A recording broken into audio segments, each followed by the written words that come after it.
El presidente Donald Trump informó que ya empezó a organizar un encuentro entre los presidentes de Rusia y Ucrania con el objetivo de buscar una salida al conflicto armado. Trump hizo el anuncio luego de la reunión que sostuvo con el presidente de Ucrania, Volodymyr Zelensky, y varios mandatarios europeos, en donde se habló específicamente de cómo lograr acuerdos que permitan un avance hacia la paz en Ucrania.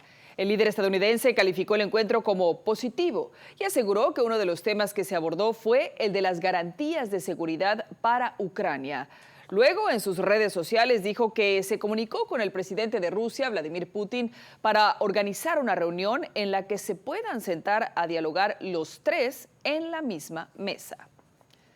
Y en las últimas horas, las Fuerzas Armadas rusas han lanzado una nueva ofensiva aérea contra Ucrania, utilizando drones y misiles en un momento en que se intensifican los intentos diplomáticos por detener la guerra, como ya le hemos estado informando. Según un informe difundido por el ejército ucraniano, desde la tarde de lunes, sus sistemas de defensa han logrado interceptar 230 drones, además de 2 misiles balísticos Iskander-M y 4 misiles de crucero KH-101.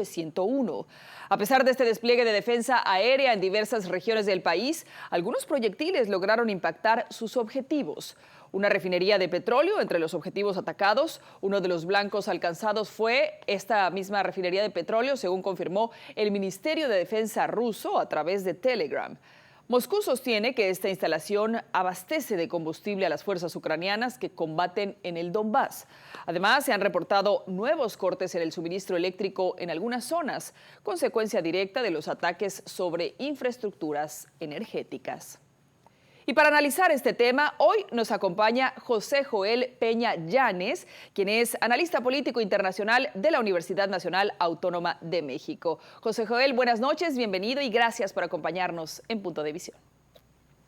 ¿Qué tal, Andrea? Muy buenas noches, un gusto saludarte y gracias por la invitación. Al contrario, gracias por tu tiempo. Bueno, lo primero que quiero preguntarte es, ¿qué mensaje está enviando Rusia al atacar a Ucrania y aparte, pues uno de los peores ataques, antes y después de la reunión del presidente Zelensky con Donald Trump en la Casa Blanca?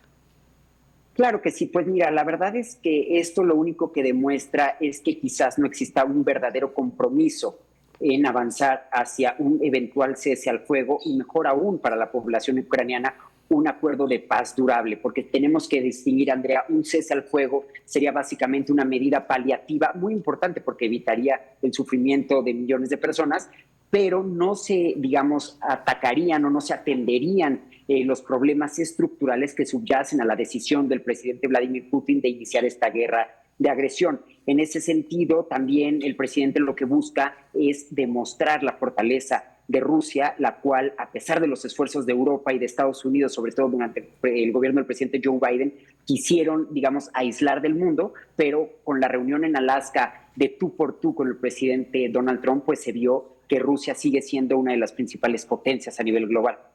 Y bueno, que pues también resulta bastante irónico, ¿no? Que se está buscando la paz y comete estos ataques en el marco de estas reuniones. Ahora, ¿qué busca realmente Estados Unidos al sentarse con Rusia y Ucrania en la misma mesa? ¿Y qué tan probable es que este encuentro realmente suceda?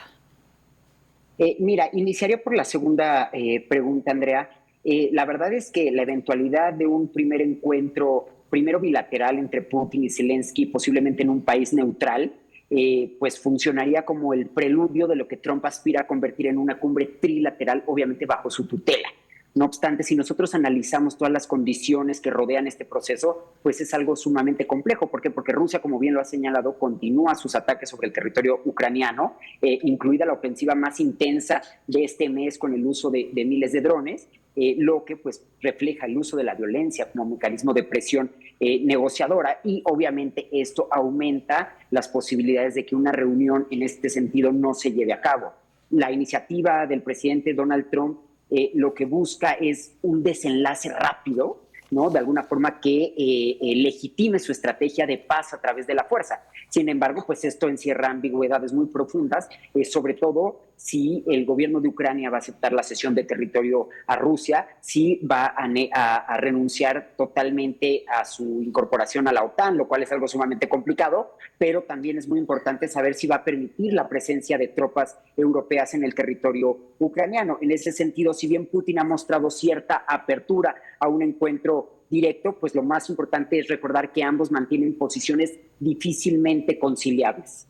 Exactamente, ahí el que más desea la paz pues es Donald Trump, ¿no? Y se vuelve un poco complicado si las otras dos partes pues no están en esa misma disposición.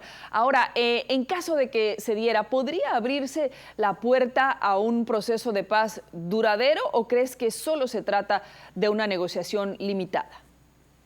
Pues mira, es muy importante analizarlo con una perspectiva crítica porque esta posible reunión, y enfatizo la palabra posible, obliga a cuestionar no solo su probabilidad, que desde mi perspectiva es muy moderada en el corto plazo, sino sobre todo sus consecuencias estratégicas. ¿Por qué? Porque para Moscú, para Rusia, el diálogo, digamos, es una oportunidad de consolidar sus avances territoriales y, como te señalaba anteriormente, proyectar una imagen de potencia invencible, ¿no? Capaz de negociar, como te decía también, de igual a igual con Donald Trump, con Washington. Sin embargo, para Ucrania, por ejemplo, cualquier cesión, cualquiera que ésta sea, pues va a representar un dilema existencial.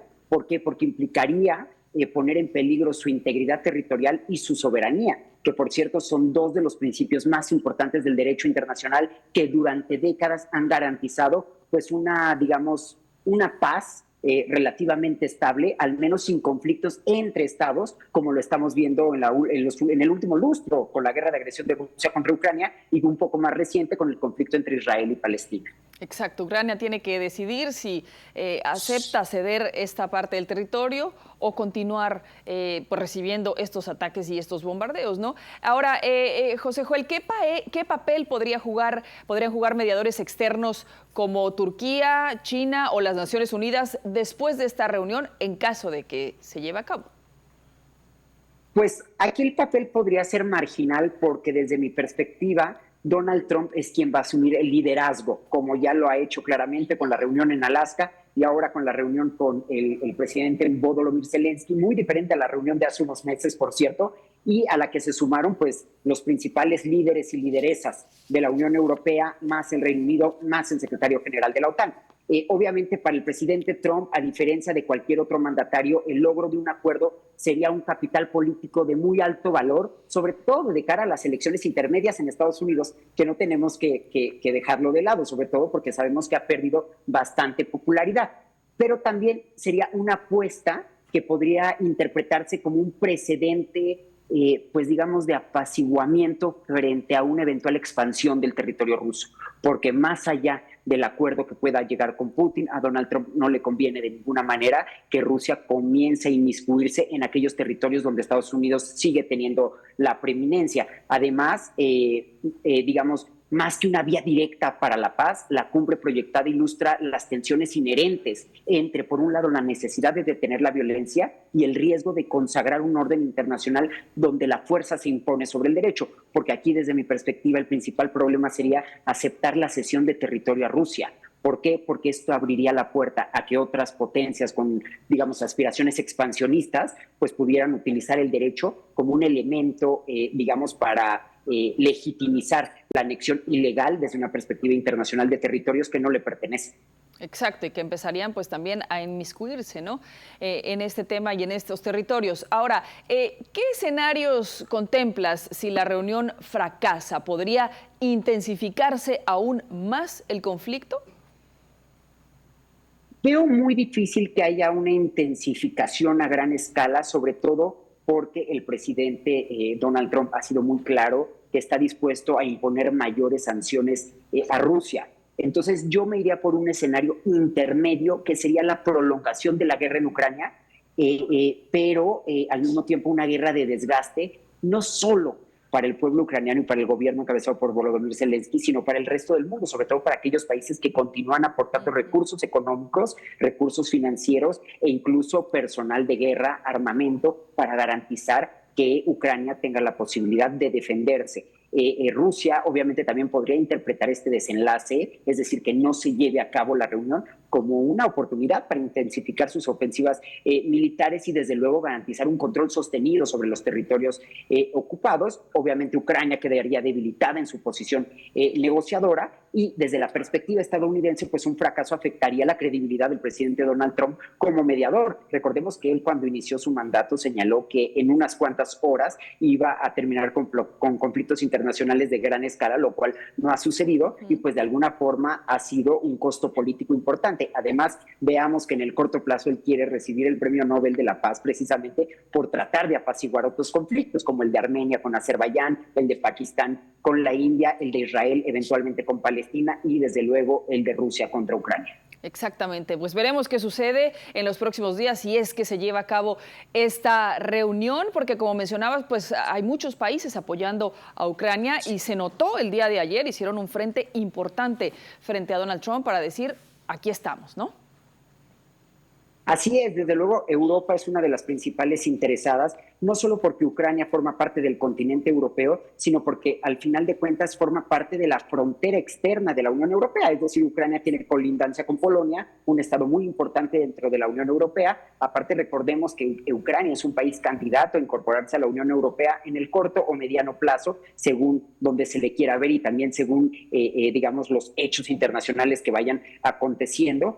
Ucrania será un mercado muy importante para la Unión Europea en caso de que este ingrese, pero pues también representaría muchos retos. Tendríamos que poner en la balanza los beneficios y los contras de una eventual incorporación de Ucrania a la Unión Europea. Para Rusia, obviamente, esto sería, digamos, peligroso porque si bien la OTAN no aplicaría en este caso porque Ucrania no es miembro y hay países como Turquía seguramente que se opondrían a dicho ingreso, pues si entrara a la Unión Europea un ataque o un avance hacia Ucrania y la ocupación del territorio y la explotación de sus minerales estratégicos y de sus tierras raras, pues sería prácticamente imposible, porque un ataque a Ucrania implicaría un ataque pues a prácticamente los otros 27 Estados miembros de la Unión.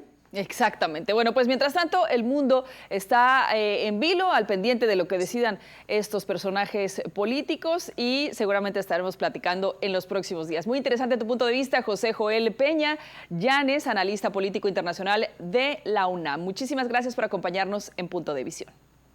Al contrario, yo soy el agradecido y muy bonita noche. Gracias, igualmente.